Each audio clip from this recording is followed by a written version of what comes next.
काव्या तुम घर का काम क्यों कर रही हो? ते वो भाभी ना बोला था खाना बनाने के लिए। भाभी ने बोला था, इधर आना। भाभी ये क्या हरकत है? हाँ, आप इससे घर का काम करवा रही हैं। अरे आपको पता नहीं क्या पेपर है इसके? धर्मेंद्र, मैं मार्केट गई हुई थी, जस्ट अभी आई हूँ, इसलिए मैंने कह दिया था काव्या से आज खाना बनाने के लिए। अरे क्यों काम करवा रही हैं आप? आपको पता नहीं है अगले हफ्ते इसके पेपर हैं? आप घर का काम करवाएंगी तो पढ़ेगी कब? देख धर्मेंद्र, तू खामा का गुस्सा कर रहा है, इतनी बड़ी बात नहीं है। वैसे भी रिंकी कभी काव्या को काम करने के लिए नहीं बोलती है। वो मार्केट गई हुई थी तो पीछे से उसने काव्या को थोड़ा सा काम करने के लिए कह दिया, तो इसमें इतना ज़्यादा नाराज होने की चीज़ नहीं है। अरे क्या बोल रहे हो, बड़ी बात तो है ही यार। अरे आप शांत हो जाइए ना, क्यों लड़ रहे हैं? छोटी सी तो बात है, बोल दिया भाभी ने, मैं कर रही थी ना, आप क्यों इतना ओवर रिएक्ट कर रहे हैं? अगले हफ्ते तेरे एग्जाम और तो कह रही छोटी सी बात है? ये छोटी सी तो बात है, मतलब तुम लोग क्यों बना रहे हैं छोटी सी बात का? पैसा लगता है तेरे को पढ़ाने में, और अगर तू फेल हो गई तो? इनको तो बस घर में बैठे रहना पूरे दिन, इन्हें थोड़ी दिक्कत है, तो सेटल है अपने। अरे काम छोटा हो या बड़ा, मैंने कई बार देखा है, आप दोनों को बस एक ही चीज चाहिए भैया, कि इसको डिस्टर्ब करना। अरे अगर इतना ही घर का काम है तो एक नौकरानी क्यों नहीं रख लेते हो? आते तो हो बहुत है।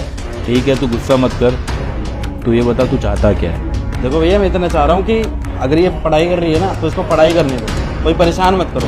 और अगर आराम करना है तो आराम करने दो, ये मत देखना भाभी कि आराम करिए, कुछ काम बता दो मैं से। ठीक है, अब तो गुस्सा मत कर, आगे से काव्या को कोई काम करने के लिए नहीं बोलेगा। वो पढ़ाई करना चाहते तो पढ़ाई करे, ठीक है? बहुत बहुत शुक्रिया, समझा लेना भाभी को भी। तुम चलो, थक गई होगी। विनय, तुमने देवर जी को कुछ कहा क्यों नहीं? अरे ना समझ है वो, क्या बोलता उससे मैं? अरे यार, छोटा है वो तुमसे, और वो छोटा होके तुमसे इतनी बदतमीजी कर रहा है, इतना कुछ बोल रहा है, अच्छा थोड़ी ना लगता है। तुमने देखा नहीं था रिंकी, वो कितने गुस्से में था। अगर मैं भी गुस्सा करता तो बात बढ़ जाती, और दोनों में से किसी को तो समझदार बनना पड़ेगा ना, और मैं उसका बड़ा भाई हूँ। अगर मैं भी गुस्सा करूँगा तो चीज़ें कैसे बैलेंस होगी? इसलिए मैं झगड़े को बढ़ाना नहीं चाहता था, मैं चाहता था बात को ख़त्म करना। ठीक है, जैसा तुम्हें ठीक लगे। यार सर में बहुत तेज दर्द हो रहा है। काव्या, जरा भाभी को बोल देना एक कप चाय बना लाएंगी, कड़क सी। अब चाय पीनी है? ठीक है, मैं बना देती हूँ। अरे तुम्हें बोला ना चुपचाप पढ़ाई करो अपनी, भाभी को बोलो चाय बनाने के लिए, वो बनाएंगी। है, लेकिन भाभी क्यों बनाएंगे चाय? और वैसे भी हर चीज भाभी को नहीं बोल सकती हूँ ना।